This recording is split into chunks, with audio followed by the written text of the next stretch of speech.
শুভ দোল পূর্ণিমার অনেক অনেক শুভেচ্ছা সবাইকে। সবাইকে জানাই জয় গোপাল। আজকে যেহেতু দোল পূর্ণিমা তার জন্য আজকে একদম সকাল সকাল ঘুম থেকে উঠে গিয়েছি। আর উঠেই আমি একদম স্নান টান করে নিয়েছি। আর আজকে আমি অনেক দিন পর শাড়ি পরেছি। সচরাচর তো শাড়ি পরা হয় না, কিন্তু কোনো পুজো টুজো আসলে আমি শাড়ি পরি।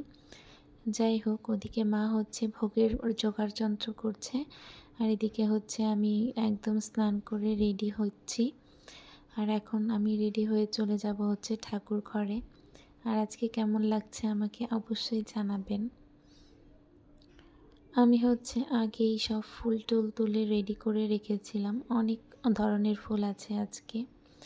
আর তারপর গোপুকে সব ঠাকুরকে আমি স্নান করিয়ে এখন রেডি করাচ্ছি। আর আজকে ফুল দিয়ে পুরো সিংহাসনটাকে খুব সুন্দর করে সাজাবো। আমার সচরাচর পূজা দিতে খুবই ভালো লাগে। আর এরকম সাজিয়ে গুছিয়ে পূজা দিতে কার না ভালো লাগে বলেন।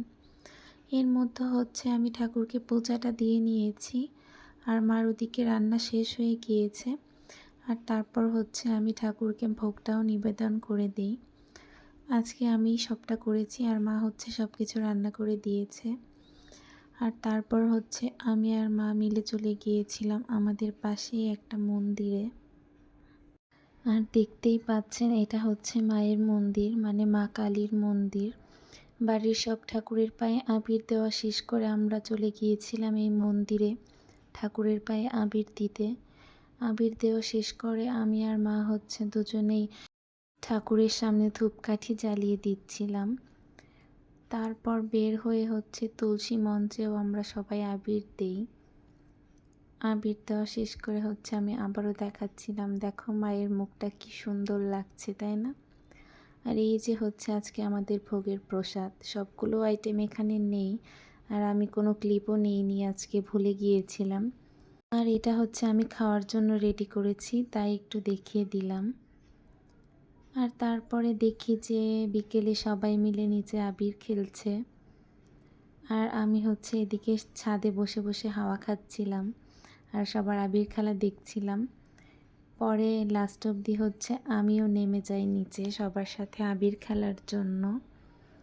আর এই ফার্স্টের লুক আমার, এরকম অবস্থা করে দিয়েছে নেমেই। তারপরে আর কি আমরা সবাই সবাইকে আবির দিচ্ছিলাম, সবাই আমাকে আবির দিচ্ছিল, খুবই মজা হয়েছে। আর এই যে পাজি বুড়িটাকে দেখছেন, এ আমাকে সব থেকে বেশি আবির মাখিয়েছে। আজকে যত আন্ডা বাচ্চা আছে সবাই আমাকে একদম ভূত বানাই দিছে, সেটা দেখতেই পাচ্ছেন। আর এই যে এটা আমার একটা ননদ, আমি ওকে বলছিলাম যে আমার রঙগুলো পুরো আমার দাড়ির মতো হয়ে গিয়েছে। তারপরে আর কি এখানে আমরা সুন্দর একটা ছবি তোলার জন্য আসছিলাম। তারপর সবাই মিলে সুন্দর করে ছবি টবি তুলে এখন যার যার বাসায় চলে যাব।